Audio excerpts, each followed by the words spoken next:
This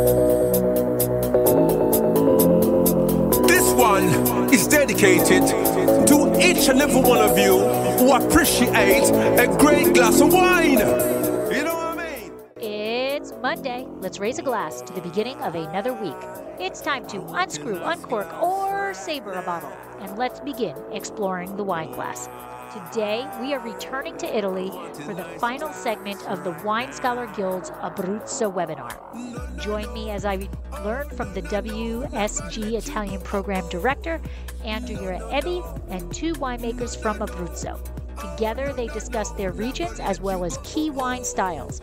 I hope you have enjoyed this series. I absolutely adore Abruzzo wines and hope to return to the region again soon. While you are listening, it would be greatly appreciated if you could take 1 minute to subscribe, rate, and review. It takes only a few seconds of your time, but means so much to the show. Also, please be sure to check that box for automatic downloads so that new episodes of Exploring the Wine Glass show up in your next up feed. The next best way to support Exploring the Wine Glass is to tell your friends. If you enjoy the podcast, your wine-loving friends will too. Follow me on all the socials, and finally, don't forget to head to the website exploringthewineglass.com to read the blog and sign up for the newsletter to keep up with all the happenings. Sláinte! Give me the red wine. Give me the blanche. Hey everybody, I'm Lori Budd, a UC Davis winemaking program, Spanish wine scholar, sommelier service, champagne and Côte d'Aron specialist, and a WSET Level 2 graduate. You can find Exploring the Wine Glass on all the socials, as well as your favorite podcast catchers. If you haven't subscribed yet, now's the perfect time to swipe, subscribe, rate, and review. Stay in the know about all things wine by visiting my website, exploringthewineglass.com. I promise I'll never tell you what to drink, but I'll always share what's in my glass. Water got turned right into wine. Hey everybody, I want to introduce you to the Wine Tasting Club card. This club entitles members to receive half off wine tasting flights at 100 plus partner wineries, vineyards, and tasting rooms for an entire year. Choose from the VIP e-card plastic wallet that is embossed with your or your gift recipient's name, or you can choose to download a VIP e-card mobile app to your phone. This month's special price is only $29 for a 1-year membership. Take time to order the Wine Tasting Club cards online today and save $5 with promo code WINE5. That's WINE, the number 5. Visit their website, www.winetastingclubcard.com, to order your card today. So you and I can feel the vine. Okay, Stefano, the attention's all on you now, so you're in the hot seat. No worries. Just one little couple slides here about Pecorino in general, and this is of course from the Consorzio. They're sort of things that they want to focus on for Pecorino. Some of the things that they are saying in terms of the characteristics of the grape variety, and but I'm really interested in your experience with Pecorino and what you can tell us about the grape variety and your experience with it in the winery and in the in the vineyard and the winery. But before we go into that, maybe can you tell us a little bit about De Fermo and how you came to be a winemaker, not a lawyer, or a winemaker and a lawyer? No more lawyering since 2 years, actually. De Fermo is basically the most important thing to say that it's a full circle farm in which the vineyard is just the 10% of the land. So 90% of the land is made by other farming activities, basically olives, cereals, and legumes, herbs, cows, bees, etc. So we produce wine, but we produce olive oil, flour, pasta, bread, legumes, vegetables, and honey. We do not anything with the cows. It's a full circle farm. The vineyard is around 17 hectares, so it's pretty tiny vineyards. The full farm is 170 hectares, and is a all certified, both organic, but most important for us is biodynamic. Is one of the largest biodynamic farm in Italy, one of the 5 larger. But and that's it. So vineyard has been my first love in farming. I started to manage just 1 hectare of this vineyard when I still used to be a lawyer, and just started to produce a little quantity of wine in 2010, and then step by step we started to do new experiences with white and rosé wines, etc. So I started to manage all the vineyard in 2014 and all the farm in 2018. Okay. So, but the place is a very long history. It is a quite rare thing for this region, because this farm is working continuously, at least since the 9th century, so more than 1,000 years.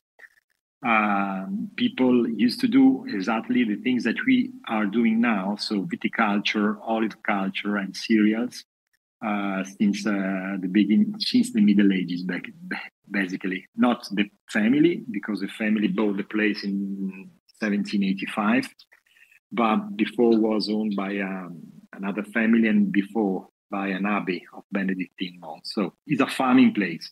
And we are farmers more than wine producers, basically. So, one of the things, I was going to say, one of the things I found really kind of not interesting, but that to me really speaks about the places. I've heard you say before that you're about equidistant from the southernmost glacier in Europe and to the sea. So maybe tell us a little bit more about Loreto Abruzino. Mm-hmm. So Loreto Abruzino is our village. Has a very, very long tradition in farming, more in olive and cereals rather than wine, and it's pretty famous for winemaking, because we are so lucky that we have the Valentini family that started to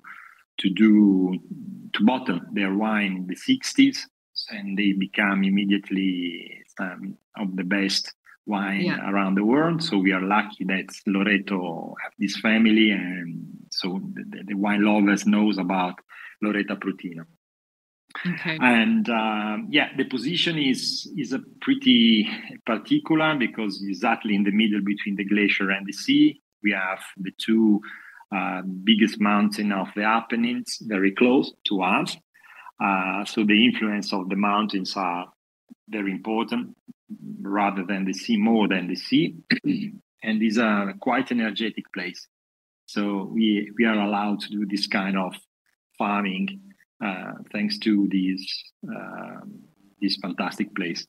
And the city on winemaking, we are kind of Flintstones, because we work in a very old cellar. And we basically we work as people used to work a very long time ago. So we work we do not work with modern technologies. Of course, we have pump and some machine, but we do not use any kind of aid ingredients and we do not filter, we do not stabilize, we do not clarify the wine. So basically, we of course are very grateful to science, because science is a gift. So we are not practicing magic stuff or esoteric activities. So we are very grateful to science, and we do analysis on our juices and wines. But we are absolutely sure that science in 2023 is not able to explain 100% of the process, and we are ready and easy to know that there's a little percentage of the fermentation process that is not just not you cannot explain 100%, and we work with this portion of unknown, and we accept. Can you tell me a little bit about Pecorino as a grape variety, how it is to grow and how it is to work with? Yeah, Pecorino, as I said, is we are very happy to work with because it's a very rustic and variety. So, of course, rather than the opposite of Chardonnay, that is another variety that we work with.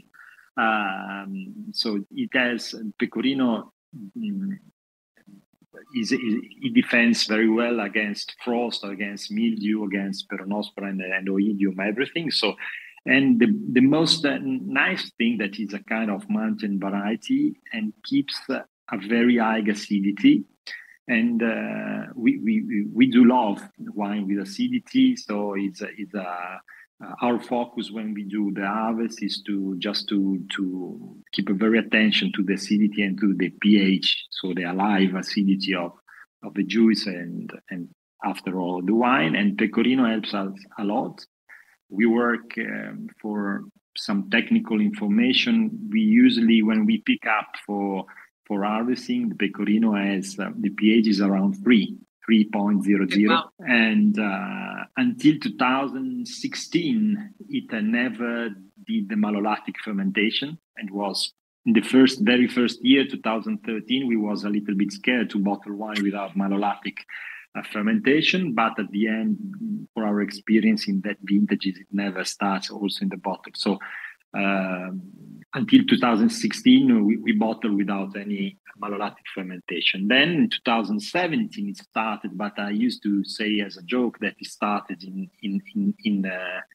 the fields during the harvest because it was a very hot and full of light harvest. So it started, and now it always does the malolactic fermentation. In the last 2-3 years. I just a question about that. Do you think that that's partially because now you have a kind of population of that bacteria in the winery that you have that, or is it more climatic that it's happening? I think that it's more climatic.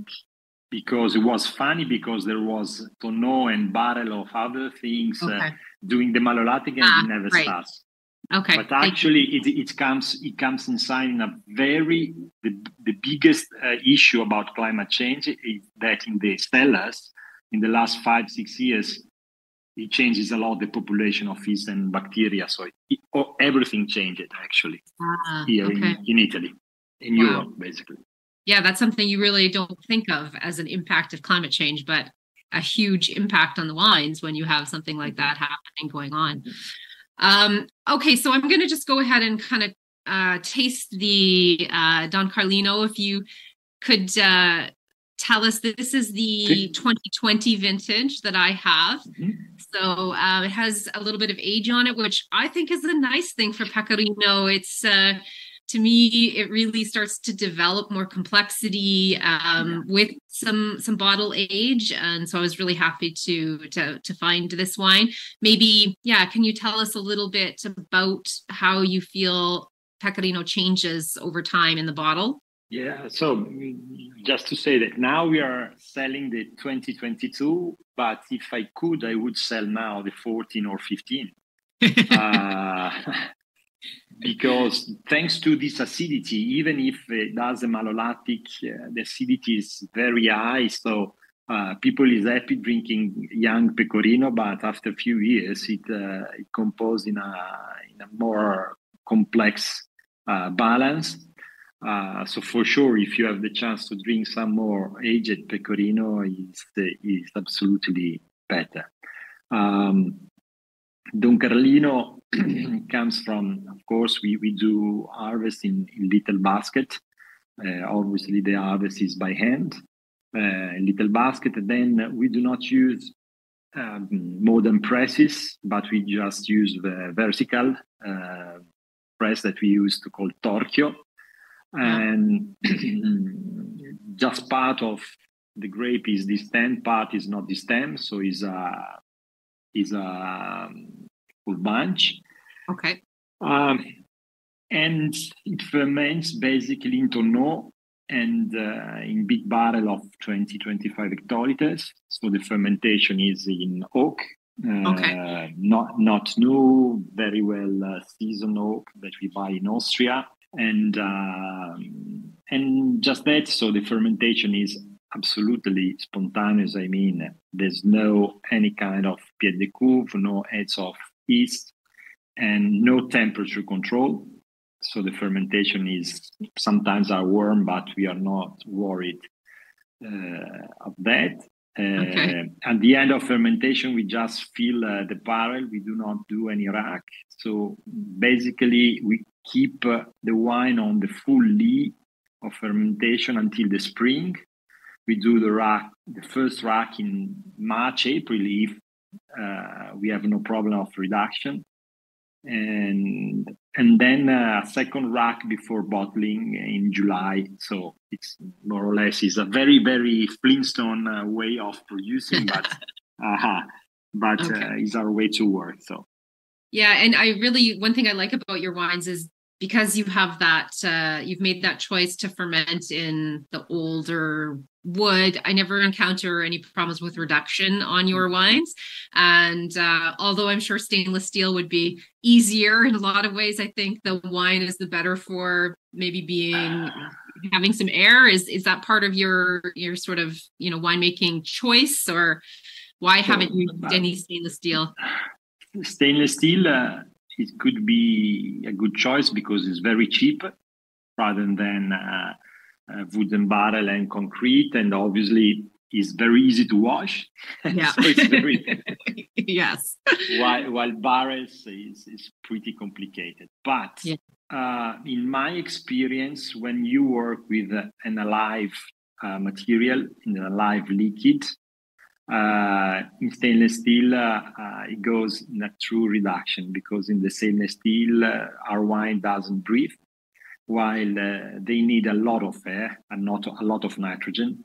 So I think that for our wine, stainless steel is not the right cup of tea. It's a good cup of tea because alive things needs a lot of air. And do you do any sort of in the oak or in the cement? Do you do lees stirring at all, or is it more kind of you leave it alone until you rack it?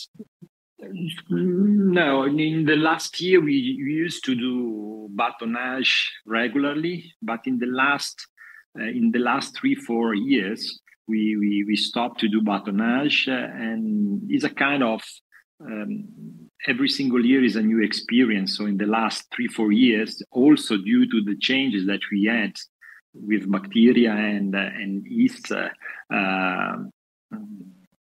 we started to do new experiences. So we not to move a lot the wines and keep more the lees inside. So it's a kind of every single year we are at school, so we try to learn always about what is happening in the cellar, actually. And now, a word from our sponsor.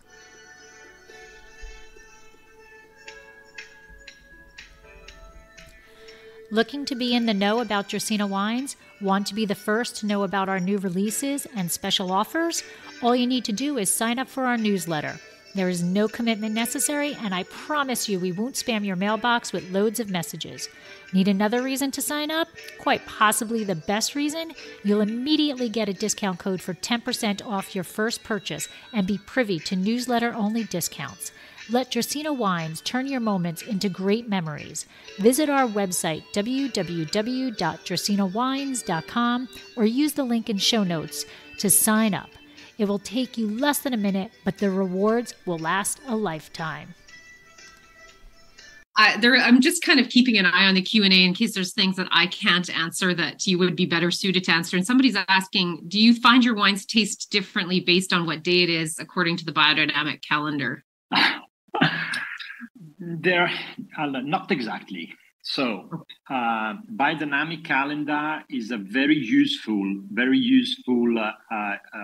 thing to use more for working the fields, etc. But it's not a rule, is not a protocol, because calendar is for an hemisphere, while my land, my farm has a singular and individual needs that is not exactly the same of my neighbor. And so about the taste, in the wine in Roots Day or Flower Day, etc., the experience, in my opinion, is not so clear. It depends. The wine changes a lot due to a lot of different, when they are alive, I mean, due to different things, also to our situation, personal situation, our hormones, our moral, our happiness or not. So it changes a lot. It's true that these wines are not an insurance. They are not. I cannot guarantee that this wine could be the same bottle by bottle for sure. That's it, because that is the only thing that is true, that when the wine is alive, continue to change and to evolve in the bottle. Even if they come from the same barrel, two bottle could be different. Okay. Just tasting the wine, and yeah, I mean, the things that are really standing out for me are that really sort of almost electric kind of quality to the acidity in there, even after, almost 4 years or 3.5 years of age. It's really still this vibrant acidity that is so mouthwatering. And really these flavors of grapefruit and blood orange and that really citrus kind of zest to it. Really still, I was expecting that to have kind of, calmed down a little bit, because I find that in Pecorino, that kind of grapefruit sort of thing quite dominant often. But now it's starting to be joined by these really beautiful kind of herbal notes, and the texture seems to be changing a little bit. So yeah, it's fantastic. I know I'll be enjoying the rest of the bottle, probably with dinner, but anything else Thank about you. Flavors of Pecorino, or anything that you think people should look out for? Or? Well, I start telling you briefly my experience with Pecorino, because when I started to grow or better to manage the vineyard with the Pecorino and started to do the vinification with the Pecorino, actually I didn't know exactly what Pecorino should have been, because there was no natural wine Pecorino producer in the region, actually. So all the Pecorino that was produced when I start was basically blend of different grapes with a lot of Pecorino, but with industrial yeasts, etc. So basically, I didn't know, except of course Emilio Pepe. That was one of the very few. So my experience with the Pecorino started with my taste in the cellar, and I can tell you that the most important flavor that you can taste just during since the starting of the fermentation is the grapefruit. Okay. Grapefruit is a flavor that we taste and in the tonneau when it's fermenting, at the end of fermentation, etc. Then it goes basically in more complex flavor, but of course the grapefruit in my opinion, should be one of the characteristics of the Pecorino. Okay, good. Well, Stefano, thank you so much. I'm going to let you go, because I know you have been taking time out of your evening to do this, and I really appreciate it. I was going to mention to people that are watching, if you want to know more about Stefano's other wines, there's a great YouTube, the interview you did with Nelson for 67 Pall Mall, where you talk about your Chardonnay, the Pecorino. So if people want to search that up, you can learn more about De Fermo and the other wines you produce, because you do produce some fantastic Montepulcianos and some Chiarasuolo that's fantastic as well. So thank you so much for joining us, and I really appreciate it. And I will be sure to stop by at Vinitaly and taste the rest of the wines. Thank you. I suggest you all to visit Abruzzo. Yes, I do. I suggest the same thing. It is a beautiful, beautiful region, and it's off too many people's radar. And the producers are so welcoming, and the countryside is so beautiful. It is something that wine lovers should definitely put on their list of places to visit. So thank you again, Stefano. Thank you. Thanks, Okay. Stefano. I wanted to mention a couple other wines here, just because I had told people I was going to be tasting this. So the Cirelli is another one of the kind of, I would say, really sort of new producers, not new in terms of, only be doing this for a few years, but one of the producers who has really kind of embraced a different philosophy. And just, looking at this beautiful kind of cherry color to this wine, and really that nose is just so much about that really exuberant red fruit, the cherries, the plum, the strawberry. And these wines for me are fantastic sort of bridging wines, where you're not sure if you need a red or white. You can always go with this kind of Cereszuolo sort of style from Abruzzo. And it is that more kind of full-bodied style of Rosato, and a nice bit of that sort of tannic grip on the finish. And then the last one is the Villa Baccarelli, the 2020, the Montepulciano d'Abruzzo.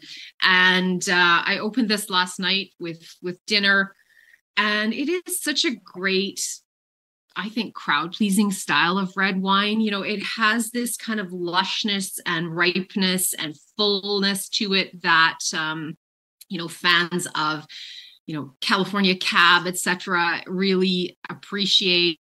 Shiraz, that sort of full-bodied black cherry kind of aspect to it. Yet the mouthfeel, even though it's so full, it's those kind of really lush, velvety tannins that just make it so approachable to almost anybody. And I don't find that people find it too aggressive in the mouth, even though it comes with this natural sort of intensity with it. So yeah, I'll have another little sip of this. Yeah, this is so I was only able to source 2 of the wines, Andrea, and again, I'm in Central Florida, so everybody has had some pros and cons, and I know that's one of our questions that we'll address in just a little bit, is about how do you get these wines. So I have a Montepulciano. It's actually a DOC version that I have. I've seen it also as an IGT, but just the fruit aspect of it is just lovely. And to your point, the acidity and the softer tannins, it's a great everyday drinking wine to me. Yes. That you just want another. Yeah, exactly. I see Diana saying, yes, very limited availability of Abruzzo wines in Ontario. So you're looking, a lot of them being that sort of primarily the, Montepulciano d'Abruzzo. And I would say that, that is the case in a lot of, at least I would say, sort of speak for Canada, a lot of sort of Canadian provinces. It is definitely the Montepulciano that is the more commonly seen. Was kind of lucky in the sense that I'm the importer for Tiberio in Manitoba, and so I was able to bring some of those wines into Manitoba. Unfortunately, we're sold out right now, and that's why I had to go begging to Stephen to spot me a bottle.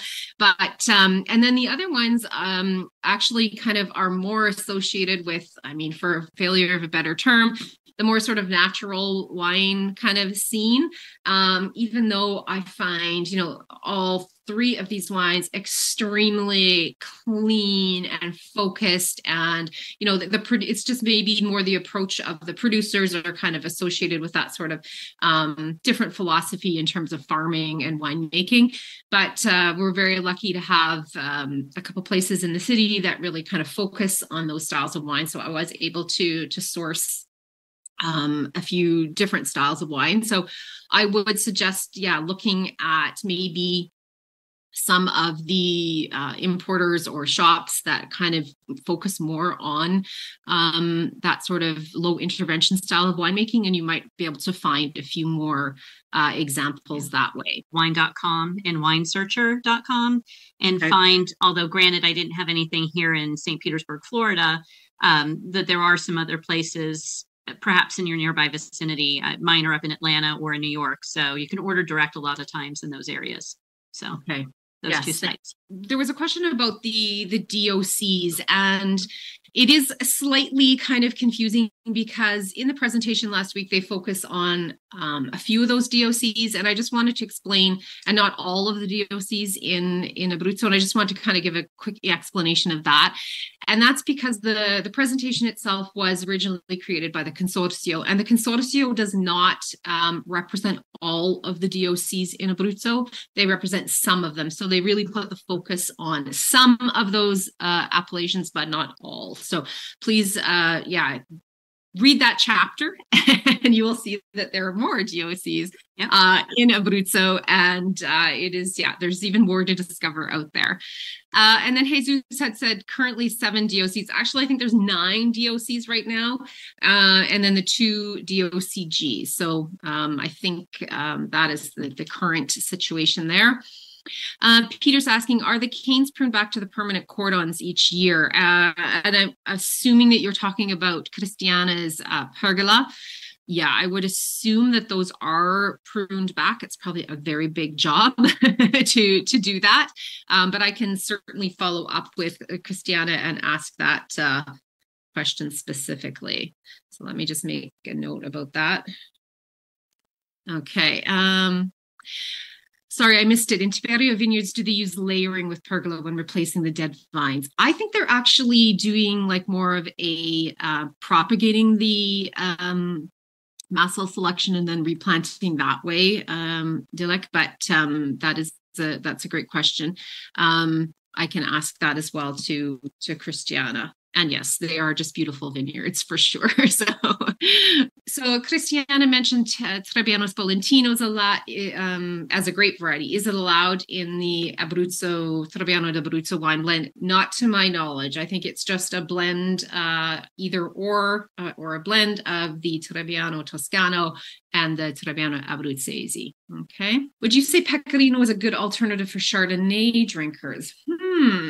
Good question. I think it really depends on the style that the winemaker has chosen to make that wine in, because you can find examples of Pecorino that are sort of made to mimic like a New Zealand style of Sauvignon Blanc that are very like herbaceous and really focused on primary fruit.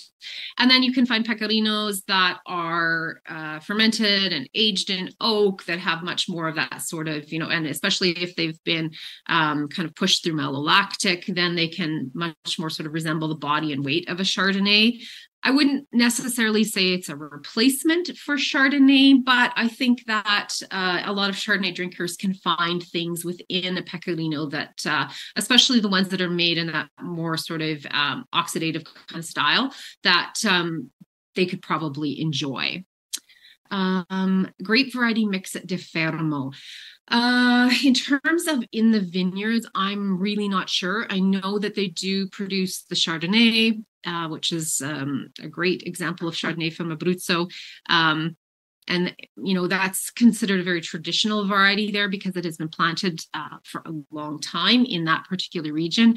And then, of course, they have the Pecorino and Montepulciano. And I'm not sure if they do any Passerina or Cocciolo, but you can definitely send Stefano a note there, and I'm sure he'd be happy to give you the exact breakdown. Considering the best known attributes of these whites are the bright, crisp light floral and mineral characteristics, are they not suited to say mallow or oak treatments? I'm not sure if you're advocating for oak or against oak in this example, CJ. I mean, again, it really goes back to what is the winemaker trying to do with this wine in the winery.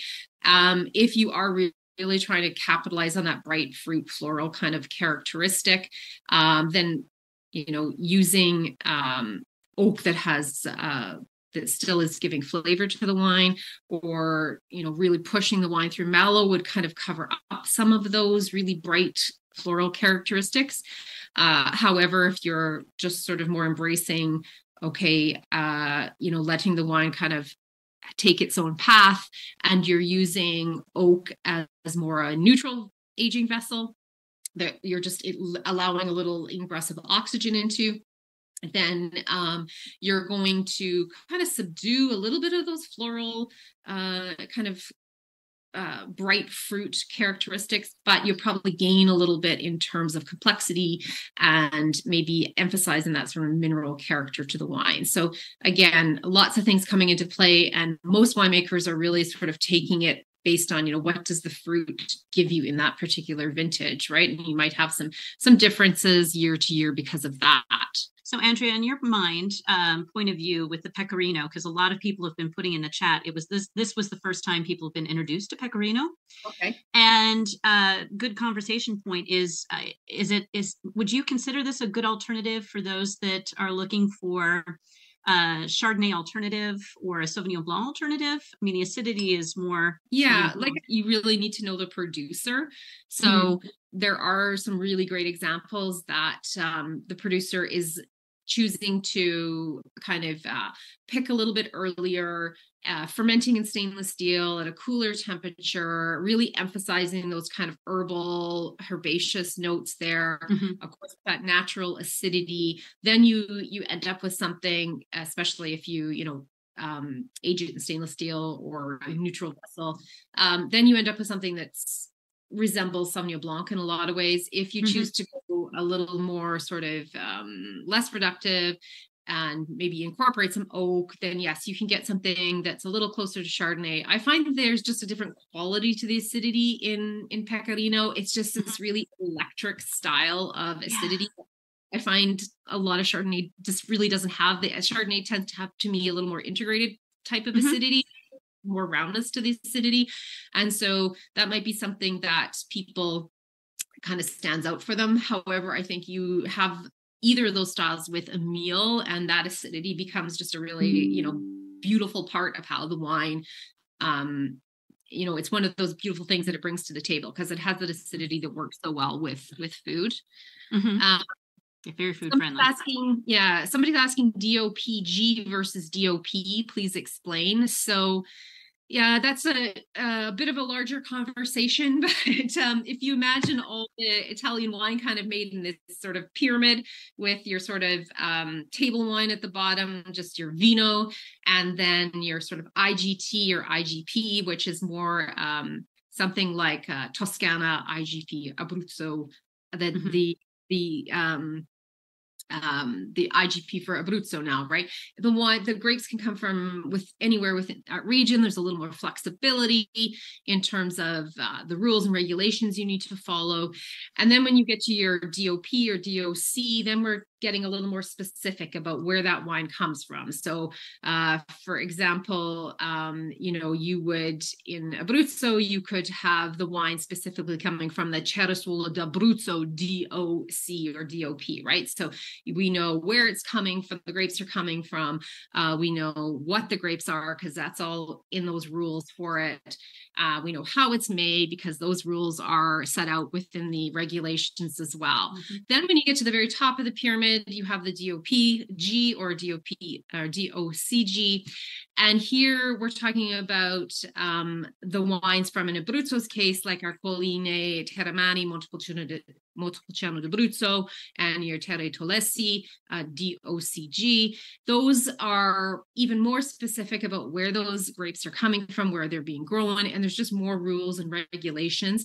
It's not necessarily saying at all that the wine is better. It's just giving you, as the consumer, much more about the sort of parameters within which that wine was made. Okay, so you think about it getting more restrictive in terms of rules and regulations as you move up that pyramid. Because there was a question last week about bottling within the region or outside of the region. And I did want to say I did a little more kind of digging into that. And that was one of the things that people were really curious about. And I was kind of mentioning that it was something that maybe was holding the region back in terms of quality. And Currently, it is about 50% of Montepulciano d'Abruzzo itself. So just that particular wine that's bottled outside of the region. So one of the things in the reason I brought this slide up was that now you see there's this mention of Superiore and Reserve that can only be used for these subzones, okay? And if you want to put Superiore or Reserve on the bottle now, it must be bottled in one of these subzones. So this is their way of trying to sort of up the quality level there, I think, by saying that now if you want to put those things on the bottle, you can't be bottling it outside of Abruzzo. You need to be doing it within these subzones. So I think it's a step in the right direction in terms of kind of tightening up some of those rules and regulations that were perhaps holding it back a little bit. Any other words of advice to everybody studying or preparing anything about Abruzzo? I think go visit. Yeah, go visit. You know, when you can, like look for those wines. Take some of the advice that some of the participants had said today about where you might be able to find some of these things. You know, maybe if you haven't ventured to more of a low intervention wine fair or something before, you know, maybe or explore that part on a wine list, because you might find some more things from Abruzzo there, kind of just looking in a little different direction than you're used to. So thank you everybody for joining us. It's been super fun to really look into Abruzzo a little bit closer, and I do hope that everyone takes Stefano's advice and finds time to visit Abruzzo. If it's you should definitely go for the wine, but go for the beaches, go for the seafood, go for the nature. There's just so many wonderful things that Abruzzo has to share. So thank you. And we'll see you again soon. So sorry, just... There was no brandy, there was no martini, Irish. This has been another episode of Exploring the Wine Glass. Thanks for listening. If you have suggestions on what topics you would like me to discuss, please reach out on social media. You can find me on Twitter, Instagram, and Facebook as Exploring the Wine Glass. I am also on LinkedIn as Lori Hoyt-Budd. Of course, you can always email me at exploringthewineglass@gmail.com and sign up for my newsletter at exploringthewineglass.com. If you enjoyed what you heard, please rate, review, and subscribe to help others find me more easily. And most importantly, tell your wine-loving friends, because if you like the podcast, they will too. Podcast music is Wine by Kevins. Until next week, sláinte. There is always time for a good glass of wine.